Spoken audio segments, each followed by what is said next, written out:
দুধ পুলি পিঠে সবাই তো বানিয়ে থাকে, কিন্তু খুব সহজভাবে কিভাবে বানানো যায় সেটাই আজ আমি দেখাবো। নমস্কার বন্ধুরা, চলে এসেছি আজ একটা নতুন রেসিপি নিয়ে। আজ আমি বানিয়ে দেখাবো দুধ পুলি পিঠে। তাহলে চলুন শুরু করা যাক।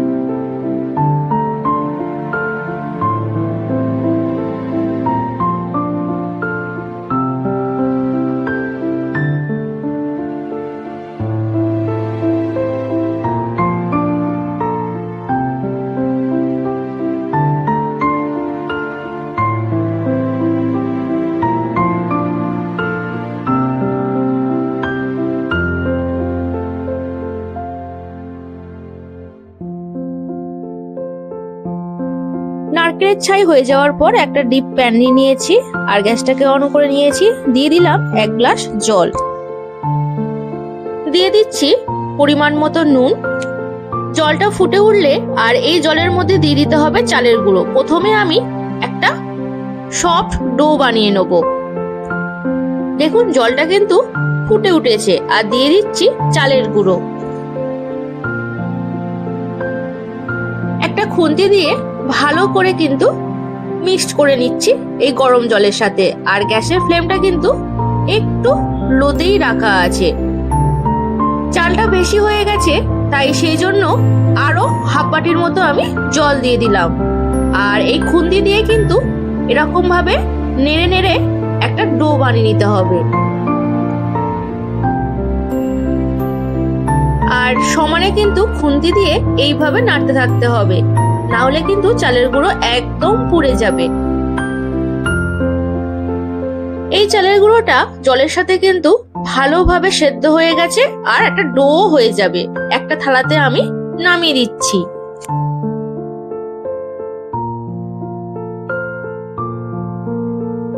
আর এই চালের গুঁড়ো কিন্তু গরম, আর এই গরম অবস্থায় কিন্তু হাত দিয়ে তাড়াতাড়ি কিন্তু মাখিয়ে নিতে হবে। আর ঠান্ডা হয়ে গেলে কিন্তু একদম শক্ত হয়ে যাবে আর কিন্তু মাখানোই যাবে না। তাই গরম অবস্থায় কিন্তু চেষ্টা করবেন হালকা হালকা করে একটু তাড়াতাড়ি মাখিয়ে নেওয়ার। যদি আপনাদের এই চালের গুঁড়ো মাখাতে যদি একটু ঢিলে হয়, তাহলে কিন্তু শুকনো চালের গুঁড়ো এর উপরে একটু ছড়িয়ে দিতে পারেন। আর এইভাবে কিন্তু আমি মাখিয়ে নিচ্ছি। দেখুন একদম কিন্তু সফট ডো বানিয়ে নিতে হবে। যেহেতু পুলি পিঠে, আর পুলি পিঠে কিন্তু একটু খোল করতে লাগে, আর তার জন্য কিন্তু শুকনো চালের গুঁড়ো রেখেছি থালার মধ্যে। আর হাতে যদি একটু জড়িয়ে যায়, এরকম কিন্তু শুকনো চালের গুঁড়ো হাতের তালুর মধ্যে দিয়ে এরকম করে নিতে হবে। এবার দেখুন খুব সহজ, একদম সিম্পল। এই ধার দিয়ে দুটো আঙুল দিয়ে ঠিক এরকম ভাবে কিন্তু চ্যাপটা চ্যাপটা চ্যাপটা চ্যাপটা করে নিচ্ছি। একদম গোল করে নিতে হবে।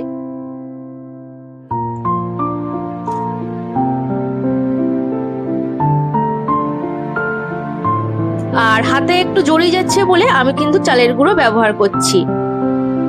একদম খোলটা দেখুন এরকম করে খোল করে নিচ্ছি।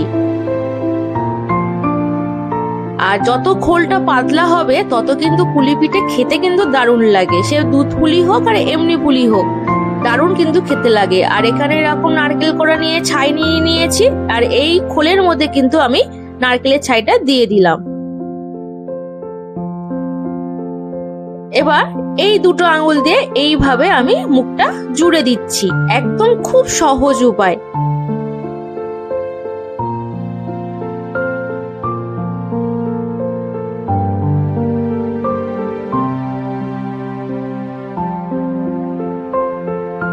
আর এই দুটো আঙুল দিয়ে এইভাবে একটু মুড়ে দিলে একটা কিন্তু ডিজাইন চলে আসবে, যেরকম দুধ পুলি হয় বা পুলি পিঠে হয় ঠিক সেরকম।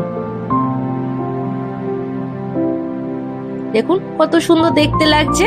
আর এইভাবে কিন্তু আমি সব কটা বানিয়ে নেব।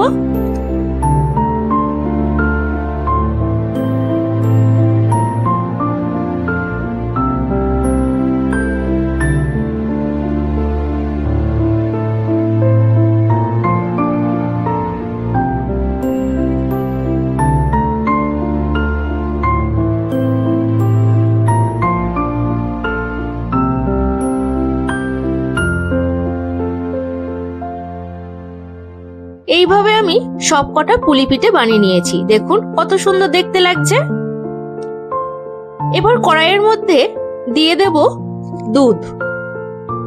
কড়াই বসিয়ে দিয়েছি আর গ্যাসটাকে অনও করে নিয়েছি। 1 বাটির মতো, প্রায় এখানে আমার 1 লিটারের মতো দুধ আছে। আর দুধটাকে কিন্তু ফুটিয়ে ফুটিয়ে একদম ঘন করে নিয়েছি। দেখুন কালারটা নিশ্চয়ই বুঝতে পারছেন, দুধের কালারটা কতটা ফোটানো হয়েছে। আর এর মধ্যে দিয়ে দিচ্ছি খেজুরের গুড়। খুন্তি দিয়ে একটু নেড়ে দিচ্ছি। আর আপনারা যদি মনে করেন যে এরকম গোটা খেজুরের গুড় না দিয়ে আপনারা গ্রেটার দিয়ে গ্রেট করে দিতে পারেন, আরো একটু ছোট ছোট করে ভেঙে টুকরো টুকরো করে দিতে পারেন। দিয়ে দিচ্ছি একটা এলাচ কুচনো, যাতে ফ্লেভারটা দারুণ আসে। দুধটা ফুটে উঠেছে আর দিয়ে দেব এই পিঠেগুলো। সব পিঠেগুলো একসাথে আমি দিয়ে দিলাম আর একটু খুন্তি দিয়ে এইভাবে একটু নেড়ে চেড়ে দিচ্ছি। গ্যাসের ফ্লেমটা মিডিয়ামে দিয়ে একটা ঢাকনা দিয়ে ঢেকে আমি 5 মিনিটের মতো আমি রেখে দেবো। 5 মিনিট পরে খুলে দেখবো, দেখুন কতটা ফুটে উঠেছে। আর যা গন্ধ উঠেছে না খেজুরের গুড়, বলার মতো নয়। এবার খুন্তি দিয়ে আরো একটু নেড়ে চেড়ে দিচ্ছি। প্রত্যেকটা পিঠে কিন্তু গোটা আছে আর এটা ভালো মতো সেদ্ধ হয়ে গেছে। এবার গ্যাসটাকে অফ করে দিয়ে এটাকে একটা প্লেটে আমি নামিয়ে দেব। একটা প্লেটের মধ্যে আমি নামিয়ে দিচ্ছি। দেখুন কত সুন্দর দেখতে লাগছে।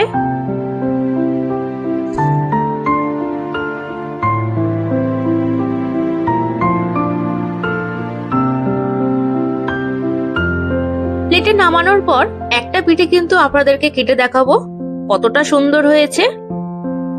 প্রত্যেকটা পিঠেই কিন্তু সুন্দর লাগছে। আর চামচ দিয়ে একটা পিঠে কেটে দেখাচ্ছি। উফ, কি নরম একদম পিঠেটা, আমি তো আর থাকতেই পারছি না। এত সুন্দর দেখতে লাগছে আর খেতেও দারুণ লাগে এগুলো।